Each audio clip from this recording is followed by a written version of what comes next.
পুজোর আগে প্রবল বিপাকে পড়লেন বালুরঘাট শহর লাগোয়া হাজিপুর এলাকার প্রায় 200 জন গৃহবধূ। মহিলা স্বনির্ভর দলের ব্যাংকের হয়ে জমানো প্রায় 30 লক্ষ টাকা আত্মসাৎ করে পালাবার অভিযোগ উঠেছে স্থানীয় এক যুবকের বিরুদ্ধে। গত বছর মহালয়ার পর থেকে প্রতি সপ্তাহে অর্থ জমিয়ে আসছিলেন ওই মহিলারা। একেবারে মহালয়ার দিন থেকে তাদের জমানো অর্থ ফেরত পাবার কথা ছিল, কিন্তু আচমকা মোবাইল সুইচ অফ করে ওই যুবকের গায়েব হয়ে যাওয়ার ঘটনায় এখন বিষাদের সুর হাজিপুর এলাকায়।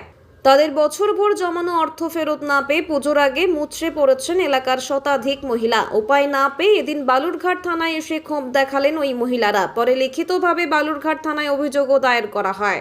বালুরঘাট থানার পুলিশ ঘটনার তদন্ত শুরু করেছে।